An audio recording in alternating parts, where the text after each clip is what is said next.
Hi, it's Lisa of Lisa's Sanctuary again. We've come back from my son's junior rugby league game today, and I thought of a conversation we had the other day that I thought could benefit some other parents out there.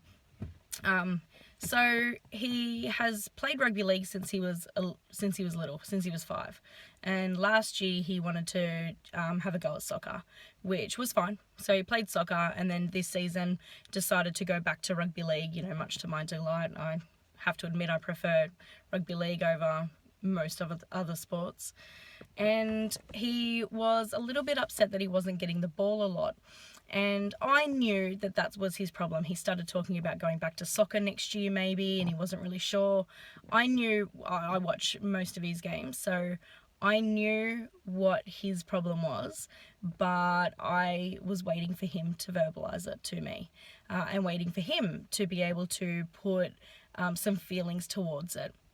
And I think it's really important as parents that we allow our children to be able to develop those thought processes about what it is that's bothering them and why they want to do certain things. So why was it that he wanted to go back to soccer? Why did he want to stop playing rugby league?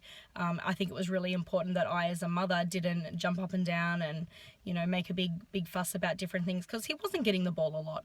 And I think it's easy for us as parents to want to run in and fix things like that.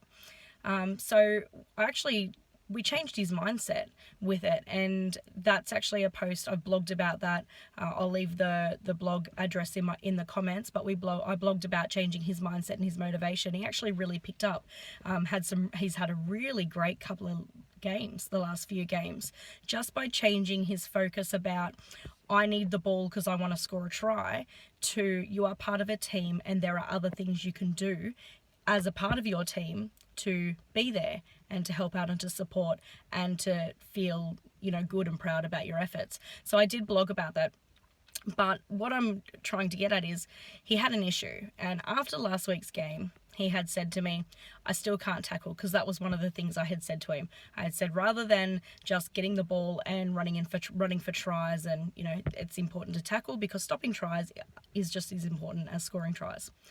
So he's a bit littler than some of the others, and not quite as strong in some areas. So we've been sort of talking about his tackling practice, and he said to me, Mum, I still can't tackle properly. And I said, well, why do you think that is? And he said, because I'm not going low. And I often say you can't run without legs. So I encourage the kids to go low, and that's often what I'm heard yelling from encouraging from the sideline, is for the boys to go low when they're tackling. So my son had said to me, well, I'm not going low. And he said, I go to grab onto them and I forget that I've got to go low. Rather than, it's a natural reaction for parents to say, I want to fix this and this is what you're going to do. But I actually allowed him to develop those problem-solving processes and come up with his own solution. So I just wanted to run through how our conversation went so that you can understand what I mean. So he had said, I'm not tackling properly still. I'm not going low because I forget. And I said, well, why do you think it is that you forget? And he said, I just don't know. I did step in and help him out with this. I said, well, you're forgetting because it's not a habit.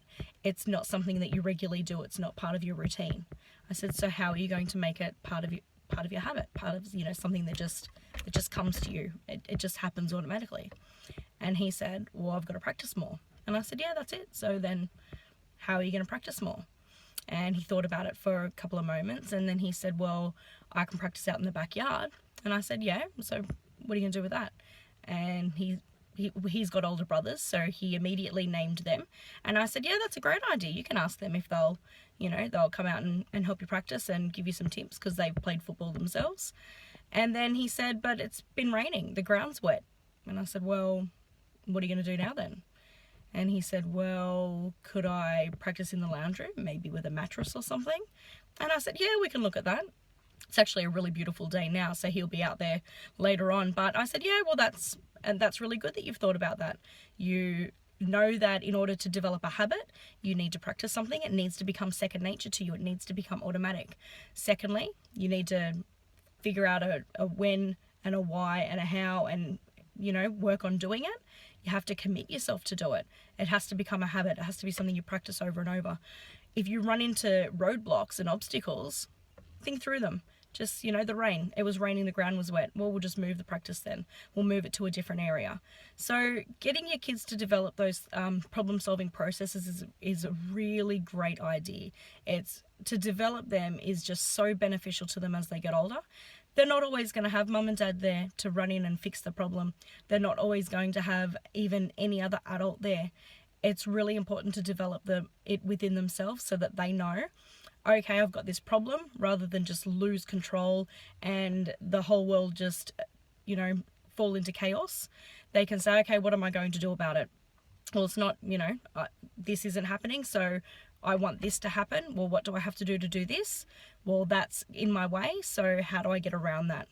So don't always just run in and fix those problems. Start asking the questions. I often mirror back questions to them. He'll say, well, how can I improve my tackling? And I'll say, how can you improve your tackling? You think about it.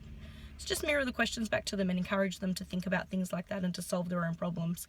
Because, and you are more than welcome as a parent to encourage, and if they're stuck or getting frustrated, definitely prompt them along. But it's a really beneficial tool to develop